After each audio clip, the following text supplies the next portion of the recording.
Hi guys, welcome to our channel. Bigg Boss హౌస్లో strong కంటెస్టెంట్గా నిఖిల్ అడుగుపెట్టిన సంగతి తెలిసిందే.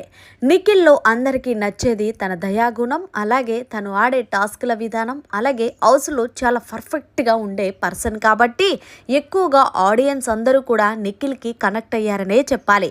ఇక విషయం పక్కన పెడితే నిన్న బిగ్ బాస్ హౌస్లో ప్రభావతి 2.0 అనే టాస్క్ జరిగింది.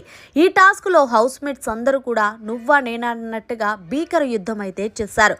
ముఖ్యంగా నిఖిల్ టాస్క్ అయితే ఆడే విధానం నెక్స్ట్ లెవెల్ అనే చెప్పాలి. మనకి దెబ్బలు తగులుతున్నాయని కూడా లెక్క చేయకుండా ఎలాగైనా మేము ఈ టాస్క్ లో గెలవాలి, రేషన్ గెలిచి హౌస్ మేట్స్ అందరికీ పెట్టాలనే ఆలోచనలో చాలా కష్టంగా అయినా సరే టాస్క్ లో ఇరగతీశాడు నిఖిల్.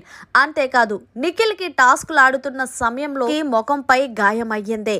ఇక టాస్క్లు ఆడుతున్న సమయంలో ఎవరో నిఖిల్ ముఖం మీద చాలా గట్టిగా గీరేశారు. ఇందులో భాగంగా సోనియా నిఖిల్ ముఖాన్ని చూసి అరే ఎవర్రా ఇలా గీరేశారు అంటే ఏమో నాకు తెలీదు, టాస్క్ల సమయంలో ఎవరెవరో చేతులు తగిలాయి కదంటే కొంచెం అన్నా చూసుకోవచ్చు కదరా, ఎంత అందమైన ఫేసు, నువ్వే అంటావు మనం ఆర్టిస్టులు అని. ఇలా ఎలా అంటే ఏమో నేను ఏం పట్టించుకోలేదు సోనియా, ఈ టాస్క్ గెలవాలి, మనం రేషన్ సొంతం చేసుకోవాలి. వీకెండ్ వచ్చిన నాగార్జున గారు, నిఖిల్ నువ్వు ఏ గేమ్ ఆడావయ్యా, నిజంగా నీ టీం అందరూ కూడా చాలా బాగా గేమ్ ఆడారంటూ ఆయనతో చప్పట్లు కొట్టించుకోవాలి. అందుకే నేను ఆ తరహాలో ఈ గేమ్ ఆడాను, ఏదేమైనా సరే మనమే కదా ఈ గేమ్లో విన్ అయ్యామంటూ సోనియాకి చెప్తున్నాడు. మరి మొత్తంగా టాస్కులు అనేసరికి నిఖిల్ ప్రాణం పెట్టి ఆడతాడని అనిపిస్తుంది.